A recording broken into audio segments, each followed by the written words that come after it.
Hare Krishna devotees. There were only about 20 of us here. I thought everyone had given up.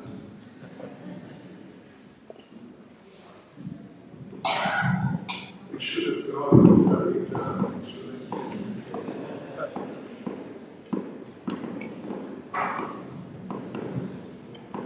Here we are.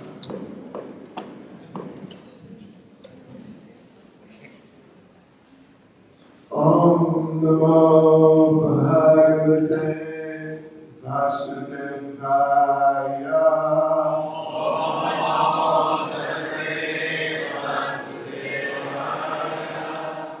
Om Namo Bhagavate Vasudevaya.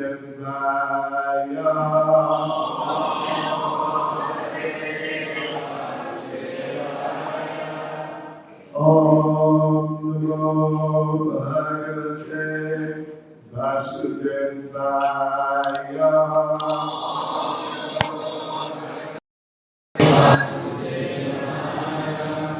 So, devotees and friends, just a sec, I am going to read a verse actually from Bhagavad Gita. Bhagavad Gita as it is, translation and commentary by, of course, His Divine Grace, A.C. Bhaktivedanta Swami Prabhupada. And this now is going to be, let me just check, chapter 9, the most confidential knowledge. And let's see, yes, verse 13. Mahatma nastumam parata, daivim prakritim ashrita, bhajantyananya manaso, gyatva bhutadim avyayam. Translation: O son of Prita, those who are not deluded, the great souls, are under the protection of the divine nature. They're fully engaged in devotional service because they know me as the Supreme Personality of Godhead, original and inexhaustible. Let us read the purport by Srila Prabhupada.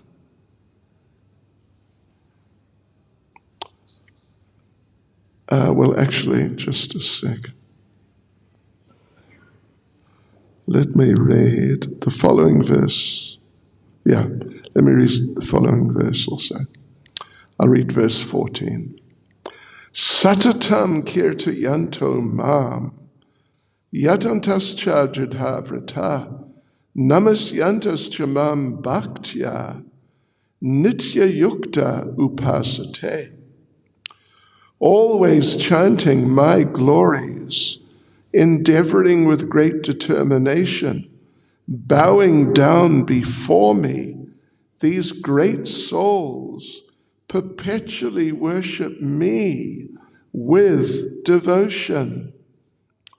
So the first verse we read, verse 13, just the immediate previous verse, was talking about just mentioning the Mahatmas, the great souls, Mahatma nastumam parata, Daivam prakritim ashrita. They're under the protection of the divine nature, the spiritual nature, because they're completely dedicated to Lord Krishna. Then this verse here, next verse, verse 14, is explaining, describing some of the characteristics of the Mahatmas, the great souls, or the spiritually advanced people, the devotees. And there are 4 characteristics mentioned. Satatam kirtayanto mam. They're always chanting my glories, Krishna's glories. Yatantascha dridha vrata. They're endeavoring with great determination. Dridha vrata. Well, vrata means a vow, and dridha means, what would you say, sort of unbreakable vow. Namasyantas tamam bhaktya.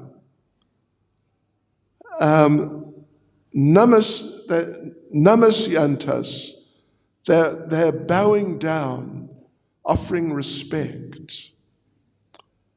And nityayukta upasate. Upasate means worshipping in a devotional mood. Bhaktya, in devotion.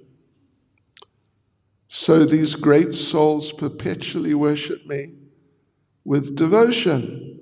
Let us have a look at the purport here. And, well, let's see. Anyway, we'll, I think, read part of it. First paragraph. The Mahatma cannot be manufactured by rubber stamping an ordinary man. His symptoms are described here. A Mahatma is always engaged in chanting the glories of the Supreme Lord Krishna, the personality of Godhead. He has no other business. He's always engaged in the glorification of the Lord. In other words, he is not an impersonalist. It's an interesting idea. In other words, he takes God to be a person. He is not an impersonalist who thinks that God is not a person, and even that we are not persons. So he's not an impersonalist. He's a personalist. He knows that he's an eternal person, and he knows that Krishna is also an eternal person. When the question of glorification is there, one has to glorify the Supreme Lord, praising his holy name, his eternal form, his transcendental qualities, and his uncommon pastimes. One has to glorify all these things. Therefore, Shri Jagannath Subhadra Devi Ki Jai. So therefore, a Mahatma is attached to the Supreme Personality of Godhead. And I'm just going to skip down a little bit here to not the next paragraph, but the third paragraph. In devotional service, there are certain activities which are called determined, such as fasting on certain days, like the 11th day of the moon, Ekadasi, and on the appearance day of the Lord. All these rules and regulations are offered by the great acharyas for those who are actually interested in getting admission into the association of the Supreme Personality of Godhead in the transcendental world. The Mahatmas, the great souls, strictly observe all these rules and regulations, and therefore they are sure to achieve the desired result. As described in the second verse of this chapter, not only is this devotional service easy, but it can be performed in a happy mood. One does not need to undergo any severe penance and austerity. He can live this life in devotional service, guided by an expert spiritual master, and in any position, either as a householder or a sannyasi or a brahmachari, in any position and anywhere in the world, he can perform this devotional service to the Supreme Personality of Godhead and thus become actually Mahatma, a great soul. Let me just read the verse again, the second verse. Satatam kirtayanto mam yatantascha drithavrata namasyantas chamam bhaktya nitya yukta upasate. Always chanting my glories, endeavoring with great determination, bowing down before me. These great souls perpetually worship me with devotion. Nama Om Vishnu Padaya Krishna Prestaya Bhutale Shrimati Bhaktivedanta Swaminiti Namane Namaste Saraswati Deve Gauravani Pracharne Nirvishesha Shunyavadi Pastyachade Shatarne Sri Krishna Chaitanya Prabhu Nityananda Shri Advaita Gadadha Shivasadi Gaura Bhaktavrinda Hare Krishna, Krishna Krishna, Hare Hare, Hare Rama, Rama Rama, Hare Hare. Vanchakalpatarubhyascha, Kripa Sindhubhya evacha, Paditanam Pavanebhyo Vaishnavebhyo Namo Namaha. Vaishnavebhyo Namo. What, in about half an hour, going into next year? That's one thing. That's a very important thing. I mean, well, very relevant thing at least. And second thing is that today is the disappearance day of Srila Bhaktisiddhanta Saraswati, the spiritual master of Srila Prabhupada. Disappearance day, the day he passed away and went back to Goloka Vrindavan. And he was quite an incredible example of what is being talked about here, and setting an example and giving us some inspiration for following his example, so that we can also become Mahatmas. Mahatma means great soul. Maha means great. Atma means soul. So a great soul, or just basically a great person, a great spiritual person, a great devotee, was Srila Bhaktisiddhanta Saraswati. He was such an extraordinary devotee.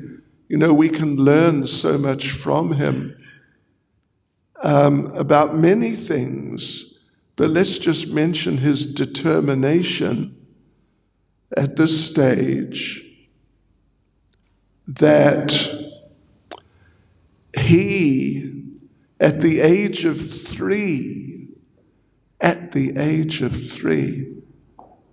I mean, what is a child aged 3 capable of?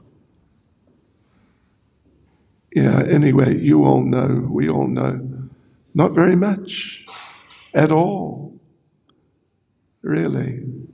But at the age of 3, during the mango season, the summer in India, sort of the middle of the year, and in those days, you know, this is like 100 years ago, or more than 100 years ago, actually,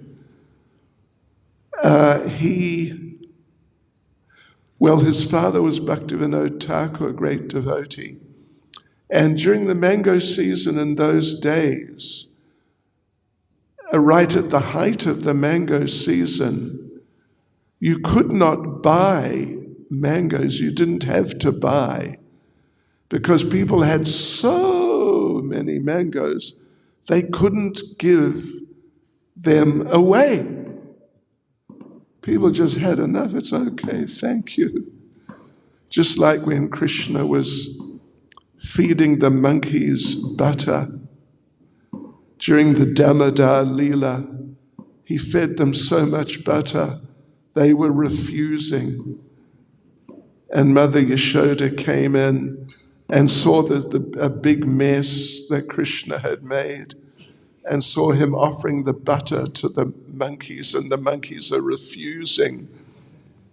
And Krishna, being a very sort of cheeky little boy, in a very transcendental and nice way, Krishna said to his mother, just see, look, your butter's so bad, even the monkeys won't eat it. So, anyway, that's a whole other story. So in those days, in the mango season, there are just too many mangoes. And they had really good mangoes. In South Africa, at least in my experience, we don't have very good mangoes. I don't know what you think about that, but I mean, you get some okay ones. But, you know, I don't know, have you ever tasted an Alfonso mango, Shreya? Did you ever taste an Alfonso? No. You have not lived. they're just like from another planet. Just amazing. You'd think people have put sugar in, mixed sugar in with them, but they haven't. That's just the way they are. So anyway, there are mangoes just all over the place, and they're just being thrown away because they go off, and there just aren't enough people to eat them. So in every house, like in the sort of the lounge or the main room, on the table in the middle of the room, there would usually be a pile of mangoes. And the children and anyone could just come running through, grab a mango, and off they go. So there was this big, beautiful mango there, and Srila Bhaktisiddhanta, aged 3 years old, he grabbed this beautiful mango and started eating it. Because it was just where all the mangoes are put. But little did he know, his father, Bhaktivinoda Thakur, had not offered it to Krishna. And for devotees, of course, this is a big no-no. We don't eat anything unless it's already been offered to Krishna. I mean, we can offer it ourselves if necessary. So Bhaktivinoda Thakur came in as little Bhaktisiddhanta was in the process of eating this, like really first-class mango. And Srila Bhaktivinoda, the father, said, "Oh, what are you doing? That mango had not been offered yet. Oh, this is very bad. You've done a wrong thing. You've done a wrong thing." Prabhupada, talking about this incident, said that Bhaktivinoda Thakur mildly chastised him. But at age 3, it made such an impression on him that he took a vow. At the age of 3, he took a vow to never eat mango again. And he never ate mango again. He lived 64 years, he never ate mango again. Even though, like I said, particularly, in the summer, there's just so many extremely high quality mangoes just there for the taking, for nothing. So, and when people would come and sometimes offer him a mango later, when he had started preaching, when he was an adult, and he was like a big spiritual leader, so people would come and offer him a mango sometimes, and he would say, "No, I cannot accept it. I am an offender." So, what does that say about him? That at the age of 3, he had such determination. We cannot really conceive of that. Yes, even as adults, we cannot really conceive of that sort of determination because, particularly in the European type community, there's a practice on New Year's Eve or New Year's Day or New Year's Eve really to make a New Year's resolution. And it's a joke. I mean, it's serious. At least it used to be serious. But now it's more or less a joke that, you made a New Year's resolution to never eat mangoes again. How long did your resolution last? Oh, a couple of hours. This is how it works often, or generally even. But Srila Bhaktisiddhanta was so determined and he took this vow, and he never broke the vow, even from the age of 3. And I mean, children the age of 3, they're just not up to such things at all. We were all 3 once. And then, by the time he reached 7, he had memorized the entire Bhagavad Gita. And not just memorized like a machine just rattling it off, but he could explain the verses at age 7. It's pretty impressive, isn't it? I mean, it's superhuman, actually. Superhuman. So, but anyway, the principle here, which I'm getting at, is about vows. Yatantascha dridha vrata. Lord Krishna says, vrata means vow. That's the translation from Sanskrit into English. Vrata just means vow. Dridha vrata. Dridha means very determined vow, like a really serious vow, commitment. So that, the Lord Krishna is saying here, that is a characteristic, like a regular sort of common characteristic amongst the devotees, that they take vows. But when they take vows, at least generally, they don't break the vows. I'm sure you all are well aware that people who are practicing Krishna consciousness, devotees, after a while, they, in so many cases at least, they become initiated. And when they become initiated, they have to take 5 vows. They have to take, at the time of initiation, 4 negative vows. I will not do certain things, 4 things.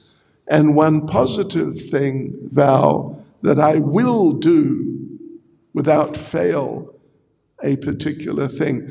So the 4 negative ones, of course, there are 4 regulative principles. No meat, fish, or eggs, etc. Then no intoxication, including tea and coffee. No illicit sex life. No gambling. So these are our 4 regulative principles, and the devotees take them particularly at the time of first initiation, that I will not do these things for the rest of my life. And I mean, not everyone is capable of maintaining that standard, but many, many of the devotees do, particularly those who are really trying to take it seriously. They always do. And actually, it's not hard. It's not very hard, because the 5th vow, the positive one that I will do, is I will chant not less than 16 rounds of Hare Krishna, and that cleanses the heart, means it eliminates the desires to do those things, like to eat meat or to smoke or drink liquor, all these types of things. It eliminates those desires. You may have heard, I've told the story before, of one devotee who had been like a real meat eater. He was more or less carnivorous. he would hardly eat vegetables. And he and his friend, they were into living like this, and they'd go and visit, these kind of specialized restaurants where they specialize in meat things. So anyway, then he became a devotee. And of course, he followed the regulative principle, so he became vegetarian. And he didn't see that friend who used to go out visiting the meat-eating restaurants. He didn't see his friend for a year or two after he became a devotee. But then one day he bumped into the friend. And the friend said, "Oh, I heard you became a Hare Krishna." "Yes." "That means you've become vegetarian." "Yes." "But how did you do that? You used to love eating meat." "Wow. How did you do it? How did you give up meat?" And the devotee said, you may be surprised to hear this, the devotee said, "Actually, I didn't give up meat." Haribol. He said, "I didn't give up meat. Meat gave up me." Meaning that after a little while of practicing, he just found, I haven't thought about meat for weeks and maybe months. Not like sort of fighting off the desire, fighting against a cigarette. There you are, big human being, little cigarette. It's just dead matter. But it gets the better of you, it defeats you and just knocks you out. So you've got to fight it, bang, what is it? Rothmans, bang, knocked it out. But then it comes back. Old habits die hard. Seriously. Yeah, so this is what happens, that devotees, through practicing Krishna consciousness, it's not that they just become strong to fight off the desires for liquor and whatever, all these things. They just, somehow or other they beat them down. But what happens is the desires just kind of dissolve and just get washed away, and you turn around and you realize, I've just lost interest. I didn't have to battle with the desires. Here I am now, I'm just not interested in these things. At least if someone's very serious, this definitely happens. So therefore, Prabhupada, in the purport we read, Prabhupada said that there's certain, in devotional service, there's certain activities which are called determined, such as fasting on certain days, like Ekadasi, on appearance days, and various other things, different types of vows that devotees take. I mean, these 4 basic vows we mentioned, but now to not eat grains on Ekadasi is another vow. It's another vow, although it's not taken sort of in a formal sense at the time of initiation, but it's definitely a vow to read Prabhupada's books carefully and regularly. And it's also a type of vow that devotees take, not to get absorbed in materialistic association, but keep in the association of devotees. This is a type of a vow that devotees take. And at least in many cases, many devotees, uphold these vows. So now I'm bringing this up because according to the clock at the back there, 8 minutes and 44 seconds, it's going to be 2024. And we would like to see you all, and I would like myself to get off to a good start. It's kind of, of course, it's not like auspicious as such. I mean, the new year, not exactly. But at least it is a clear demarcation from one stage into another stage.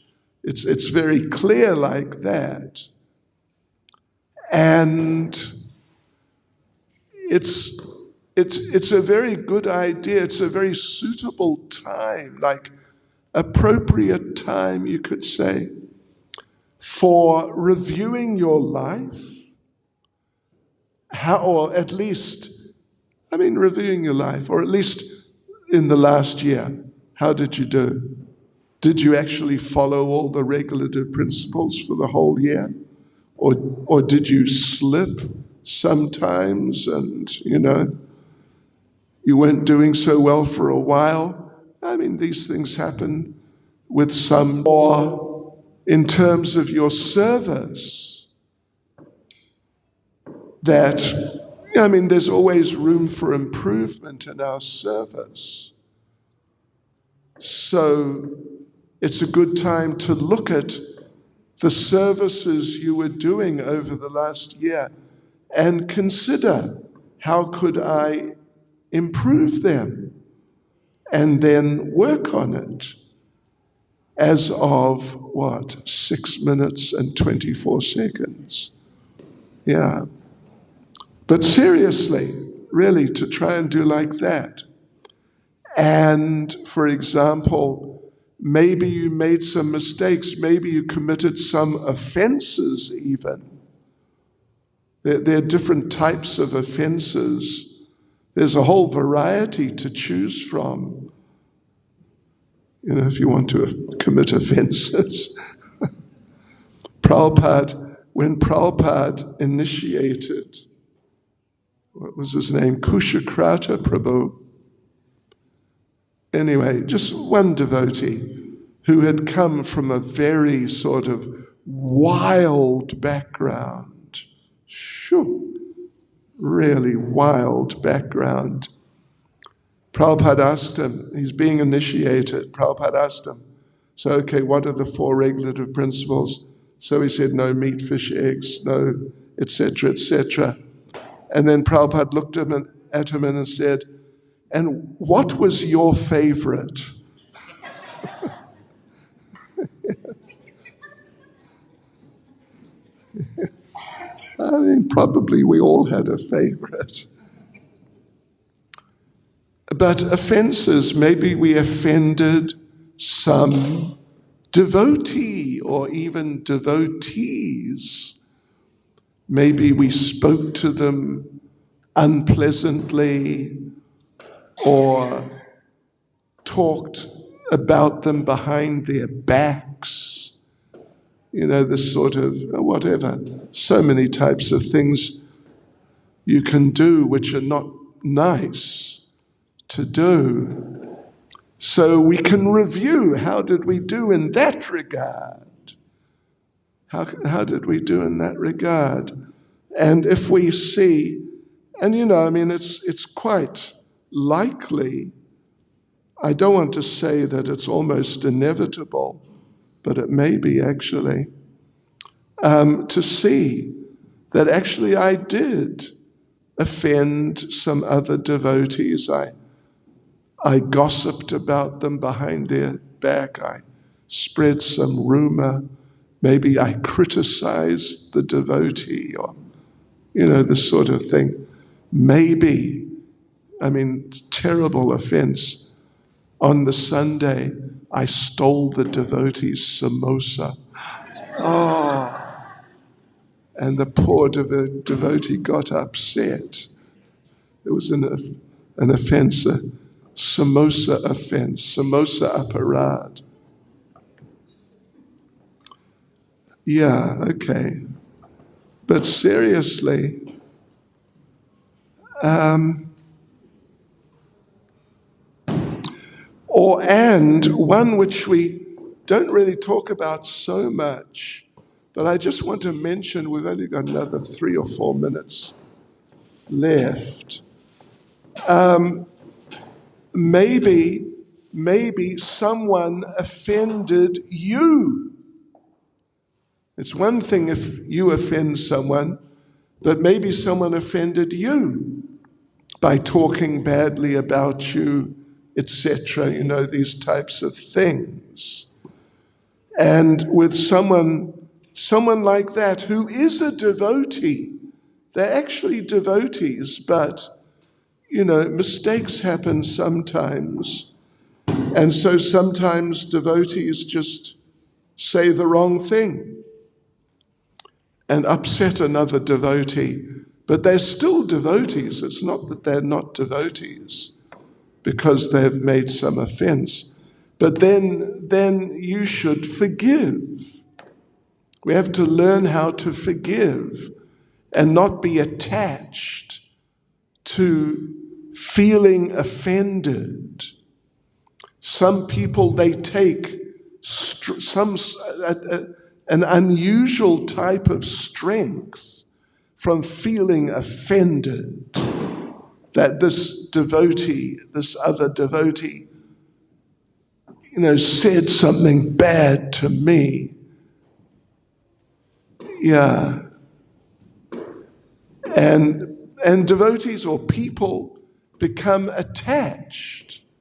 It's almost like, and it may actually be, that they sort of enjoy feeling offended.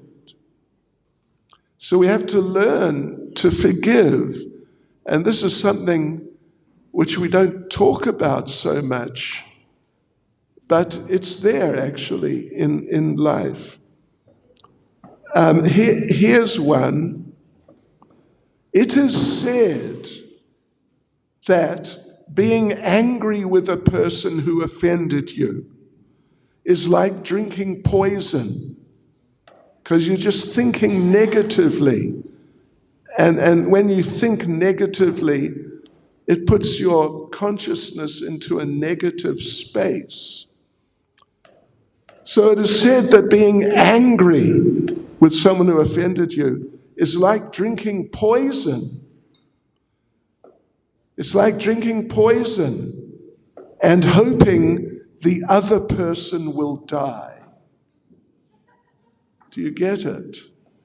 Did you get that? It's slightly subtle. Yeah. You're poisoning yourself, your own state of mind, just bringing it down, but you're hoping the other person will die or suffer or something like that. Look, it's midnight. Well, let me be the first one to wish you all Happy New Year.